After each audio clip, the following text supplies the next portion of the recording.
حضرت عیسیٰ علیہ السلام کے زمانے میں ایک دھوبی تھا، لوگوں کے کپڑے آپس میں تبدیل کر دیتا تھا۔ تو لوگوں نے حضرت عیسیٰ علیہ السلام کو اس کے بارے میں بتایا کہ حضور یہ بندہ بڑا گڑبڑ بندہ ہے، سب کے کپڑے ملا دیتا ہے، تو آپ جو ہے اس بندے کے لیے کچھ کیجئے۔ آپ نے اللہ کی بارگاہ میں اس کی ہلاکت کی دعا کر دی۔ دھوبی اپنے معمول سے گھر سے نکلا، اس کے پاس 3 روٹیاں تھیں۔ ایک سائل آیا تو اس نے ایک روٹی اسے دے دی۔ سائل نے دعا دی، اللہ تعالیٰ تجھ سے آفات سماویہ یعنی آسمانی آفتیں سے تجھے بچا لے۔ دھوبی نے اس دعا سے بڑا متاثر ہوا، ایک اور روٹی دے دی۔ اس پر اس سائل نے دعا کی کہ اللہ تعالیٰ تجھے جملہ آفتوں سے محفوظ رکھے۔ اس نے تیسری روٹی بھی دے دی۔ اس سائل نے دعا کی اللہ تعالیٰ تجھے توبہ کی بھی توفیق عطا فرمائے۔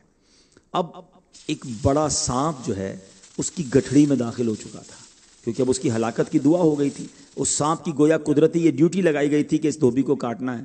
جب دھوبی کپڑے لینے کے ارادے سے اس نے گٹھڑی کے اندر ہاتھ ڈالا تو فرشتے نے اس سانپ کو لوہے کی ایک لگام ڈال دی اور وہ دھوبی سلامتی کے ساتھ واپس آ گیا۔ دھوبی کو پتہ ہی نہیں چلا کیا ہوا ہے۔ لوگوں نے حضرت عیسیٰ علیہ السلام سے عرض کی کہ اے روح اللہ، دھوبی تو صحیح سلامت واپس آ گیا، آپ نے تو اس کی ہلاکت کی دعا کی تھی، آپ تو اللہ کے نبی ہیں۔ ذرا سنو، حضرت عیسیٰ علیہ السلام نے اس دھوبی کو بلایا، فرمایا بتاؤ تم نے کون سی بھلائی کی ہے؟ کہتا 3 روٹیاں تھیں، وہ تینوں اللہ کی راہ میں صدقہ کی، اور وہ مجھے فقیر جو تھا وہ ہاتھ اٹھا کر جھولیاں اٹھا کر دعائیں دیتا رہا۔